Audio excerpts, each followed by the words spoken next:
rero bivuze iki rero umwanzi niyo miyoboro yonyine yabonye, kuko aba bantu nkubwiye birimbye batajya mu bapfumu, kandi ariyo gahunda dufite abantu bajyamo babazaha bakanabazana hano se. Mwese arimo arabaza igisumya mu gatekamenya n'umwuka w'uruzerero. So muri muvumo hari umwuka w'uruzerero, hari uwo kudashaka, hari uwo gupfusha, hari uwo gupfakaza, hari uw'igihombo, hari umwuka wo kunyagwa, hari umwuka wo kwamburwa ibyo wahawe, hari umwuka wo kwamburwa agaciro n'amasezerano, hariho n'umwuka mubi wo kwamburwa ibyiza wari uteganije mu buzima bwawe, kuko uriho umwuka w'umuvumo. Tukiri kuri ka kantu rero uravuga uti niho urambirwa ukajya kubaza. Ndifuza ko uyu muntu tuze kuwitegereza, aho gutekereza ibiri kuba. Wumva wararenganye, wumva unarengana, ariko ukumva nta n'imbaraga zo gusohoka muri icyo kintu. Ati ngiye ntago bikunda. None uko Satani yamaze gufata wahita asigara gufata amaboko, akohereza umuvumo mu bikorwa byawe. Kuko iyo uhombye bituma hari imirimo udakora, ukinubira Imana. Satani ati nibyo nifuza, ibyo ngibyo naho ngaho tunaho werekeza umuvumo guteranya n'umuryango. None ikindi kiriho gikomeye, kubera ko babatanze bya bitambo n'amafaranga bagiye kuraguza n'ibindi byaha, ugiye roge arishyura, ugiye hose arishyura, ari ibintu dukorwa byafasha amafaranga. Noneho mu gihe umaze gukizwa, Satani akaza guhora no kwishyuza bya bintu wari ufite. Niyo mpamvu yanga byakunda urahomba, ariko bya bindi byose watakaje ubushobozi n'ubwo by'amafaranga kurahomba. Ushobora gushidukoresha amafaranga menshi ntibagusubize, nakayobera kuri mumemo niba yaguhe dore ko bidashoboka, ukisanga buri gihe ninduba mu mibabaro. So rero ingaruka za karande n'imivumo nukuduheza mu mibabaro utarangira, kabone nubwo dusenga Imana, ariko viende nyuma umutima wacu bawuzuye amaganya n'amarira. Kandi umutima wuzuye amaganya ntiwaganyira Imana bikunde. Aravuga ati nimwe nararambiwe byararangiye, reka mbyihorere. Abantu rero babayeho muri iki kintu benshi kubera kutamenya. Ariko nibabimenye, haguruka urwanira gakondo yawe, kuko ibyo urimo ntibisobanura ibyo uzajyamo, n'ibyo urimo ucama ntibisobanura umusaruro uzabona. Kuko turicara hariya tukaririmba bakabwiriza tukumva ko twafashijwe, ariko buri wese yatashye, buri wese yatashye cya kindi nibwo kigaruka inyuma ye. Karande ntinjira nawe mu rusengero buryo ikurindira ku irembo, amara gusohoka ati ngwino twigendere, ngwino tugende garafure, ngwino tugende. Niyo mpamvu ubona abantu bose bari mu rusengero babyina basimbuka. Nkurikiza nkunyuze mu rwagera mu gati watinze umugore akubisura cy'umugara, akubisura umugore shwari ntambare ki byose bisimana. Ibi nibi kindwara mu gitondo bakabyuka abana barwaye, abapfuna barwaye, ukabona vraiment ubuzima bwawe burimo umuyaga. Ubumwe bw'Abera Ministries, amavuta kandagira amateka, ubuzima bugahinduka. Iyerekwa ry'umushumba Reverend Ntambabazi Jean Baptiste ubwo yasengaga Imana, yamuhishuriye abantu benshi batsikamiwe n'amateka mabi. Imana yamubwira ngo genda ubasuke amavuta, ubuzima buhinduke, nabo bahindura ubw'abandi. Ubumwe bw'Abera Ministries ntabwo ari idini, nta nubwo ari n'itorero, ni umuryango wakira buri muntu wese akabohoka. Buri muntu wese mu itorero abohejejwe muri byo. Ubumwe bw'Abera Ministries, amavuta akangira amateka, ubuzima bugahinduka. Hallelujah, hallelujah, hallelujah, hallelujah. Ubumwe bw'Abera Ministries uyobowe na Reverend Ntambabazi Jean Baptiste, aha amavuta akandagira amateka dushingiye ku mvugo y'ijambo ry'Imana rigaragara mu gitabo cyayo ibice 33 umurongo wa 14 kugera ku 16, hasobanura yuko Imana ivugira mu nzozi no mwiyerekwa rya ninjoro abantu bashyizweyo. Bityo abaho umugambi wo gusobanura kugira ngo udatesha agaciro inzozi zawe. Inzozi zawe nizo wowe, ntaho uzatandukana n'imvugo y'Imana. Wizitesha agaciro, wizisuzugura, izigambiriye kukugirira nabi zishingiye kuri karande ufite n'Imana ibikubwira, bisenye biveho. Ibishingiye mu kuri nabyo bisenga ukiranuke. Ubumwe bw'Abera Ministries, buri muntu wese mu itorero rye abo wejejwe akore nk'imirimo, ariko duhurire mu gukiranuka no kubaka ahazaza hawe hashingiye ku nzozi zawe n'imitekerereze yawe n'ibikorwa byawe. uri uw'agaciro, uri we, kandi uri we niyo Imana izubakiraho amateka adasanzwe. Mwebwe Abera Ministries umuntu arisanzura akamenya yuko Imana iri mu ruhande rwe. Shalom shalom. gusuje nanone ukurikiye ubumwe bw'Abera Ministries, amavuta akandagira amateka ubuzima bugahinduka. Amazina yanjye nitwa Jerry. Turagarutse n'ubundi mu minsi ibiri yikurikiranya, tubonye ibintu bikomeye, tubonyemo karande, tubonamo ndetse n'umuvumo. Twarabibonye tubona ukuntu biba bimeze, ariko uyu munsi turagira ngo twibaze ikintu gikurikira. Karande twabonye ko n'umuvumo byose bigiraho ingaruka mu bantu, ku bantu, kandi bashobora kuba batari bo bakoze ibituma bibakurikira, cyane cyane byarakozwe na bamwe mu muryango, abakurambere. Ariko turagira ngo noneho twongere tubihuze na cya kintu tujya tubona ko ari imvugo y'Imana. Twabonye ko Imana ikunda umuntu, niko koko ndiramukunda nta gushidikanyaho, ariko turi kwibaza, umuntu afite karande, umuntu afite umuvumo, kandi Imana ikunda umuntu. Aba bantu barota inzozi zimwe, umuntu ufite umuvumo, umuntu ufite karande, barota inzozi zimwe mushumba. Icyo ni ikibazo. Yego. Ikindi cya kabiri, umuntu akongera akibaza, nta nzozi baba barota zibereka ko nubwo babirimo hari ukundi kuntu Imana yo ibitekereza? Ndanakwakiriye cyane. Urakoze cyane. Imana iguha umugisha mukozi w'Imana Jerry, kandi data wa twese, aho umugisha abantu bose badukurikiye hirya no hino ku isi, abaduhamagara, abatwandikira, batwifuriza umugisha. Imana ubahe, abashaka ko dukomera Imana ibagire neza. Aha ku bumwe bw'Abera Ministries turabakunda cyane, kandi abo tubanye tugire vuba, tuzamuke dukomeze wa murimo. Ntabwo twinginga abasabu, tugomba kubikora, ari inshingano zo kubikora. Imana ibahe umugisha, nta masegonda bitwara, barabyumva. Hanyuma urakoze kwifuza ko dusobanura bino bintu. Ko ndabizi navuze ngo nubwo ntarebwa n'abantu benshi, ariko niyo hakira umuntu umwe, mbere yuko niba ntakugoye yenda unyemerere, ariko iraterwa na gahunda yawe. Mbere yuko tuvuga ku nzozi zitandukanye, n'akantu ntekereje, ese ubundi hari cyo kwibaza. Yego. Ubundi kuki Imana yemera ko bitubaho? Ibyo ubwo urumva nawe ubundi kuki Imana yemera ko bitubaho? Cya kabiri, tugiye kureba Satani yoparetingira akorera muri ibyo bintu gute? Muri ibyo bintu gute? Ubundi hari umwanda hose hajya amasazi. Hari umwanda hose hajya. Ndagira ngo nkubwire ikintu gikomeye mbere ko dusobanura izo nzozi. Niba unyemereye, iki kiganiro cy'inzozi nuko bikora, bagitegereze ku munsi wundi.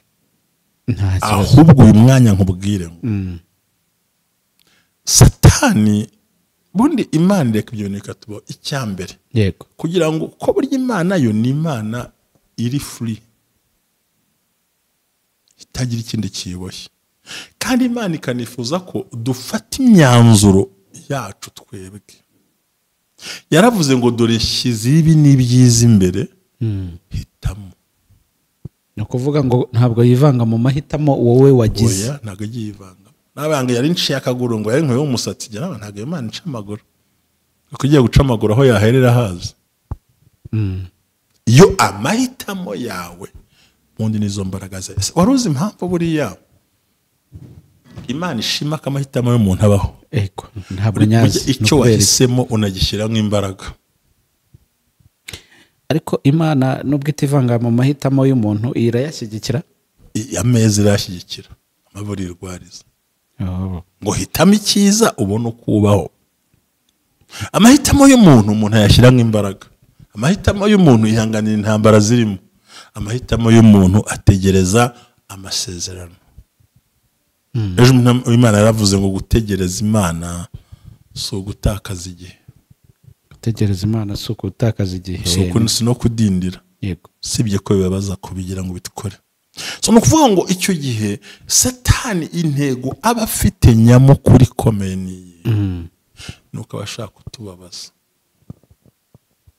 Buriya ntabwo icyo bita ikamba ni iki. Yego. Si ibintu umuntu abonera for granted, si ibintu by'ubuntu, si ibintu bisanzwe, ni ibintu bivuna. Naho Yesu yabwiye abantu muri 16 muri Matayo ngo uhere kuri Yohana Umubatiza, ijuru ratwaranirwa, kandi intwarane zibigisha imbaraga nyinshi. No guhatana cyane. Rero karande ndetse n'imivumo cyane cyane umuvumo Yego. satani yigira nka undercover enemy, umwanzi wihishe inyuma Ariyoberanya. akiyoberanya ukagira ngo urimo urarwana satani, kumbura arwana n'amaraso yawe ari muri wowe. Ko satani nta muntu anywesha inzoga n'inkurugero nguhaye. Satani nta n'umuntu agira ngo genda dore prudence usambane hoya. Satani nta n'umuntu araho umuhoro ngo ica umuntu hariya hoya. Nta n'umuntu abwira ngo temundi hoya. Ahubwo we akwegereza ibizatuma wihitiramo amaherezo yawe mabi, bishingiye na ya karande na wa muvumo ukuzengurukamo, akabikwegereza ukabihitamo ko cyane ugahitamo ikiguhitana cyo kiguhuhura ariko utanabizi, kavuga ati njyewe icupa riranyica cyane, kandi nawe utabizi ukavuga ati ntawe ngaruhuke ntagire gute, undi ati njyewe ntabonye ibisi nasinzira, ukumva nibwo buzima. Ariko kumbi satani we yihishe, nuvuga ngo imigambi ye mibisha n'ubugome bwe bubisha bwihishe muri ibi bintu bibiri, karande ariko cyane cyane umuvumo. Ko karande yo kubera iki? Umuvumo karande ifata ibintu bitatu, ifata wowe ubwawe, aho uzabiba n'abazagukomokaho. Imivumo nayo ifata wowe ubwawe, ibyo aho ushaka kubiba n'abazagukomokaho. Ariko hakaza harimo itandukaniro ry'urupfu, gukenyuka, kurwara, ibyorezo. Mbega umuntu uriho umuvumo nta kintu kimusiga, byose bimujyana biramuyoreraho byose njyewe. Ariko uriho karande ibintu bye bisa naho ari iby'ubwenge. Hanze nkundira unyumva, ariko kuko bigoye kubisobanukirwa. nk'abahungu ba kino gihe wakuraho umugabo, mva ko mu bahungu bose nta mugabo arimo, ariko ushobora kubibona. Aho rero ku muvumo wose ko bimera, urarongorwa ukanarongora, ariko urugo ntirumara igihe, irakureka cyane ugakora ubukwe cyane, kambara agatimba, ariko mugasekurana, urupfu hafi, ishoka hafi, divorce hafi. Ariko ikitwa karande kubuza kubikora. umuvumo irakureka ukabikora, wageramo ikakwandagaza koko. Baba we ugasebera rimwe. Muranyumva? Kuko hica imbere hazaza hawe. Rero satani yifuza kwica imbere hazaza hacu, kuko azi ko imbere hazaza ni naho dushingira twubaha Imana muri twebwe. Iyo ubuzima bw'umuntu bubishye yumva n'Imana aramutereranya cyane cyane. Ayo garamwe ndagukunda kabisa, ukananyumva. Kuko ibintu buri guhishura abandi bantu ntago babivuga. Ndagenda bivuga, ntago babivuga. nje utampa ituro wari. Ni nayo mpamvu ubona kuki twasenze, kuki twiyirije, kandi kuko twarahindutse, twarabaye ibyaremwe bishya. Ariko so iki bigakomeza bikatubaho. Wemera ko ibituvuga ababihakana benshi ari abakristo, kandi aribo bagize gute babibamo. ngo yango navutse ubwa kabiri. Yes, ndaguhakaniye se? Ariko ko wavutse ubwa kabiri ukabugisambana, twongera tukwirike mu mazi kugira ngo bishire. Ntabwo wumva ko there is something behind, there is a bad spiritual, hari umwuka mubi inyuma behind of you. It is. Hari umwuka mubi ubikontorora byose. There is something unknown by you, but me I know it. Hari ikintu udasobanukiwe ariko wowe uragisobanukiwe. Ndakikubwiye sasa. Yego. Kigupushinga, kigusunikiririza gukora ibyo bintu. Ikintu kibi cyangwa ukisanga wagize gute, utigena nashiduse nabirangije. Akenshi abo bantu mushumba niyo usanga ashiduka ukoresheje ijambo ryiza, nshiduka nabirangije, none ukaba mu kwicuza, yibuka ko yasambanya ruka birangije, amaganya akakwica. Ariko ni ahandi nubwo urize, nubwo amaganya kwishuti ntago nabishakaga, ejo urongera. Kandi arimo aratsindagira amahame yo kurimbuka no kwamburwa umugisha. Uko bisubiramo, yibuka ko yakubise umuntu nuko amukomeye cyagiye mageragere, kavuga ati nabikoreraga iki koko. Uzara abantu bagira akamaro ko kuvuga. Yibuka ko naribu yamuhamagaye ubushize. Wapi? Ntabwo yibuka ko yamuhaye na gasopo. Reka yibuka ko afite gasopo ariko yashiye ikiganiro. Kandi ikiganiro kimari ubundi icyo naje kubona. Nuko YouTube duha raporo nyuma. Ariko ukire kuri kiganiro arahita bahita download kera kaba kabaye bagahita bavana utwo bashaka bakadukata bakagushyira hariya wanagisiba turi hariya rero kuko ubarakanwa kaki wabivuze ibya bindi byo mu bakogeje uraniyongeza ariko kugera aho ugiye kongezwa ibikwambura n'ibyo wari ufite bangahe bacuruje bakagera hejuru akabura umunsi wo kumanuka mu gihe bageze hejuru cyane umuntu uriho umuvumo buri gihe yicuza igikorwa yagize gute yakirangije akuramo inda akicuza umwana yavuyemo ariwo mugarura umuvumo ariko ibaze gukuramo inda kwikinisha gutingana gusambana kwiba kubeshya ugasanga byose biri muri wa muntu icyarimwe se all in one nuko nawe wikabye uba wabaye ibi nkubwira uba wabaye induba pe umva nkubwira reka da kandi uwo muntu oya satani aba yaje yaririmba aba yaje akahogera akahanyara mu rusengero wo ngo utamuhaye ikorasi ntibakwemera ikorasi ivuga ngo iki nziza mujya mu mwuka mwese kandi agaserimba ni karande n'umuvumo none se ugira ngo umuntu uzacunge winjire mu nzu inuka urinjira uti iyo washize umwanya mva wamanuka kuko uba wahamenyereye none se hari umunuko wasohotse muri iyo nzu oya uko utindana n'icyaha ugira ngo murakorana kuko ushiduka wakirangije ntabwo ugitekerezaho uba uvuga uti cyarangiye uwo ni wa muvumo uherekeza yego cyambere ugomba kubanga satani rero yo paretingira muri ibyo bintu kuko ni hatujijishiriza ingo zigasenyuka abagore bagacima abagabo abana bakananira ababyeyi bakajya kunywa ibyo bwenge bakora ibyaha bidasanzwe nkuko ntakunda kuvuga abantu ariko nk'umuntu uganira n'abantu benshi cyane nakira abantu benshi muri biro mvuga n'abantu benshi ibyo nkubwiye hari n'uza ashobora kuba yikubye n'inshuro 20 ati giye urukundo rwanjye narimariye mu muzamu kandi afite umugabo nta cyane mpamvu atari ko hari umuzamu ati nubwo ntinya kumuvugisha ko mbona asa n'atari mba numva namubwira ikijambo nari propose ariko ubwo abambwiye gutyo rukakururana nareba uburyo bivugamo namureba ngasanga ahubwo ntiyamuporopoje ahubwo yarabirangije ahubwo yaradispoje yarashyize anakisiyo icyo kintu yatekerezaga urumva ikimbaraga satani ashaka ni uko tugwa muri uwo mutego wemera ko iyo yuda aza kwihana ntiyahure byari kuba ikindi kintu kidasanzwe ashaka ko tubaho tubabaye turira twihebye tuvuga nabi dusuzugura Imana muri twe tuyubaha mu buryo bwako mu mitima Imana ntushoboye ntugira gutya kandi mushomba iyo uri muri iyo situation yo kwiheba yo kwiganya yo kwitotomba yo kwijujuta ntabwo utekereza ibiri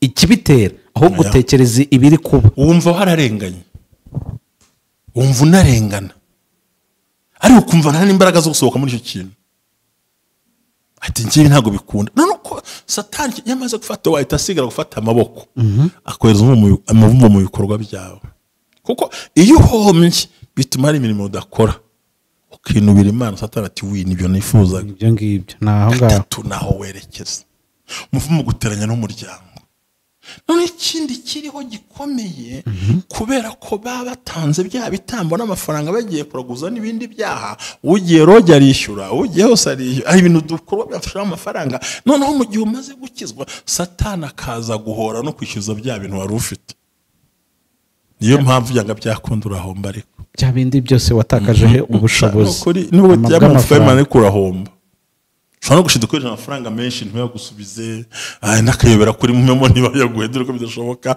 ukisanga buri gihe ninduba mu mibabaro so rero ingaruka za karande n'imivumo ni ukuduheza mu mibabaro utarangira kabone nubwo dusenga Imana ariko viende nyuma umutima wacu bawuzuye amaganya n'amarira kandi umutima wuzuye amaganya ntiwaganyira Imana bikunde aravuga ati nimwe nararambiwe byararangiye reka mzihorere abantu rero babayeho muri iki kintu benshi kubera kutamenya ariko nibabimenye haguruka urwanira gakondo yawe kuko ibyo urimo nibisobanura ibyo uzajyamo n'ibyo urimo ucama ntibisobanura umusaruro uzabona, kuko turicara hariya tukaririmba bakabwiriza tukumva ko twafashijwe, ariko buri wese yatashye cya kindi nibwo kigaruka inyuma ye. karande ntinjira nawe mu rusengero burya ikurindira ku irembo amara gusohoka ati ngwino twigendere, ngwino tugende garafure, ngwino tugende. niyo mpamvu ubona abantu bose bari mu rusengero babyina basimbuka, nkurikiza nkunyuze mu rugo wagera mu gati watinze umugore akubise umugabo shwari ntambare ki byose bisimana ibi nibi kindwara mu gitondo bakabyuka abana barwaye abapfuna barwaye, ukabona vraiment ubuzima bwawe burimo umuyaga. Yaravuze ngo nzohereze umuvumo uzasaba harongo rundi, uzahinga hasara urundi, ahandi umuntu azavuga ati buvugira ngo umutsima tibundi wowe urasenga buriya, kuko iyo wirebye ubona usenga. Ati yego tusenga iki se? Imana yo mu ijuru ishobora byose, cyangwa waribeshye wongera wisuzume neza. Mbega no kuvuga ngo Satani impamvu abikoreramo ni ukugira ngo duhorane umutima wihebye, noneho n'Imana yakwereka inzozi z'uko ufite ikibazo. Inzozi ngo ni imiruho ngo manabyiriwe, ati nibyo mba niriwe ntekereza, niriwe ngira gutya, nta mpamvu nimwe.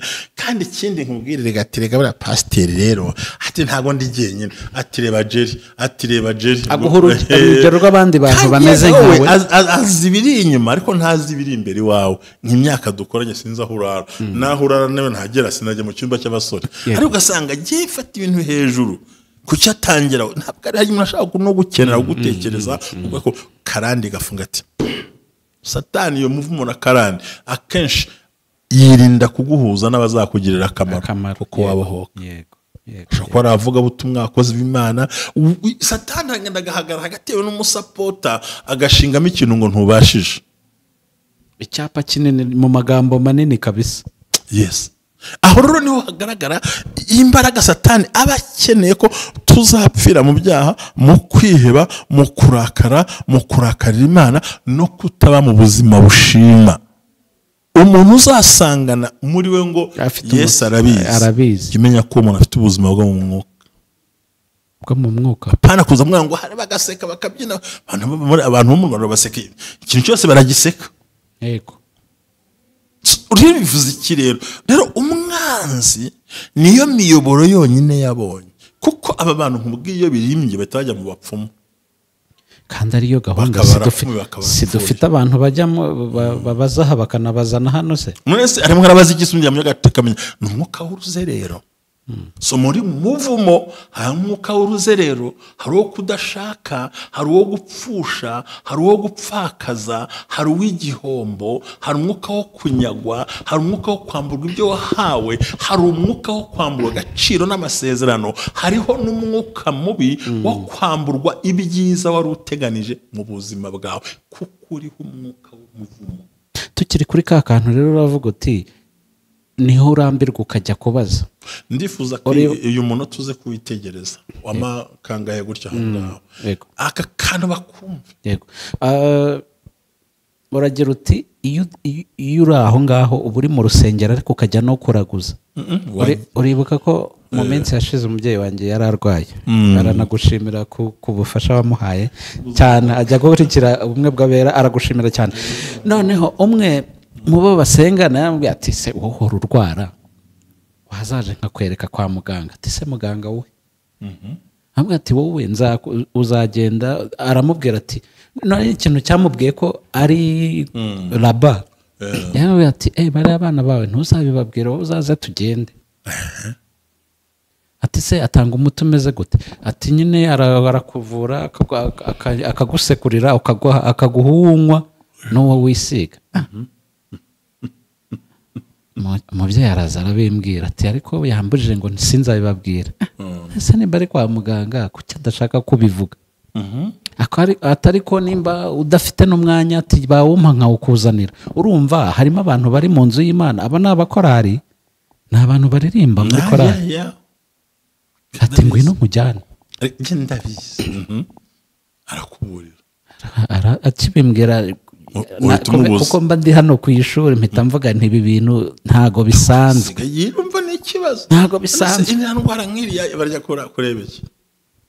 karo gufata discipline hari ikindi bameze neza regime ni sawa batagira ngo ni indwara ikomeye nta utarwara isukari n'isi diabete barazigira ariko uramutse nubwo nzanareba hari ibindi birangiye bampaye nzambafasha buri no kuvuga ngo hari uburyo abantu babaho bameze neza wabonaga ko yananutse ariko ntabwo hari umuti ufite uhenda ahubwo bameze neza rwose ibiro byaraje wabonaga ko hari umuti ufite hano nzanago ariko yego ariko nawo wongera ubundi buryo kuzamura iminiti mu buzima urumva aho hantu ntashobora kubimenya hari abantu baba mu rusengero banambariye ku tuntu cyane nje baje harabaza cyane hari n'abantu jya n'umuntu bandangiye ngo abantu ngo bagagira igikundiro ariko igikundiro kitari mwijana biri yaravuze ngo Uwiteka abo yishimira bakunda aho bwiza icyubahiro n'amafaranga n'ubukire rwose hari ububyutse amafaranga araza hakagira umuntu mbeshya nta bubyutse n'amafaranga yego biragenda hari ububyutse habiki n'amafaranga rega mu bintu Imana itanga n'amafaranga yatanga cyane ariko nawe yayaguha karandi kazi kayora aho rero satani ntakeneye gutera imbere mu buzima utera imbere aho ukorera unatera imbere mu rubyaro ruzakuvamo ashaka uzapfa utabyaye uzapfa udashingiye mbega bazaguhanagure nk'ikara riva mu isi mbe muri make wowe uve mu isi nta rwibutso nta kimenyetso ugenda utyo baze nk'umubyeyi wabyaye abahungu bakamukuriraho n'abakobwa ntashyingire n'umwe kiba ari ikibazo erega egari kudashyingirwa kudashyingira egari kutungura umuryango so rero satani akunze ibi bintu kubikoresha kuko buriya abantu benshi muri twe hari n'abantu batashobora gukora icyano ngo batabara mu rusengero ko dufite inyangamugayo zitazi n'aho urusengero ruri cyane rwose ugasanga muri kamere ye hari ibintu bitamureba atanakora atanatekereza ndinze mpfa nta wundi muntu ndibukomeze ariko hari ibindi byamurya akajya kubaza ati bigenze bite inzuzi agashyiraho imbuto ntawe utanga imbuto y'amacanwa nta mafaranga oya biragenda amafaranga n'imbuto bakamureba ati dore uramanukirwa na rukara rwa rugaju rw'amajyepfo n'amajyaruguru baguhize gutya rimwe bakarasaho ubundi bagatwata akaza kwa murokora atumva uko Uwiteka avuze ati niba ati bya bindi birahura akaryama akuye amakuru mu bapfumu bakuriwe na satani ageretseho n'abarokore bavuga ngo basenze Imana uwo muntu azafatwa ese urumva azaba ari he aho rero niho satani akandira abantu noneho ukavuga ngo kanaka ko akira bigenza gute uzacururiza kuki amadawa afite urayazi imiti afite ko tuzabyuka bamena imiti ku miryango bakiriya ngo baze kandi koko barabikora kandi abakiriya bavuga ati wowe turaguha umuti w'amezi 6 kubera ubushobozi bwawe bamuhagiza amazi yaravuye ahantu bogejeje umuntu bari bukingure barangije gushyingura ntibayamenye koko uwo muntu yarazamutse je yarazamutse mu rwego hako bamuhaye limite y'amezi 6 yarazamutse ko yarazamutse pe ariko yarahurudutse nk'igitoki kiguye kiva hejuru kuko yananiwe kongera gushyira ageze aho ashiduka abona nabikora azarimbuka ati reka mbendekeye aho ati reka twisubize ibyacu tubifasha babyishubije gute inzu yateye cyamunara kabiri imodoka iragonga gatatu arwaza umugore akeza k'ibi bintu rega niyo mpamvu tugomba kumenya ngo imbaraga za karande icyo zitubuza nakibwiye kuri amunota wa 20 na wa 17 Imana iguha umugisha muri byose Imana iguhembura ni byiza ko abantu baba maso hitamo inzira imwe yo gukizwa no kwegera Imana no gusenga Imana amen karande ntibuza umuntu kujya mu ijuru nshuti hano umuntu ntabwo wakubuza kereka ukoze ibyaha ibindi nibigutera umuraba mu buzima ntutekane n'uryando babona ukavuga ati se nahamagariwe n'Imana kugira ngo ndware gutya so ndumva ruko nababwira ariko birashoboka yego Imana ifite imbaraga ibyakubaye hejo uyu munsi umaze gusobanukirwa wabitsinda kandi ukagira imbaraga amen nibyakowe butahari cyo wakora bigahinduka Yesu aguha umugisha ugubwe neza menya guhitamo neza mu buzima bwawe Imana iguha umugisha haleluya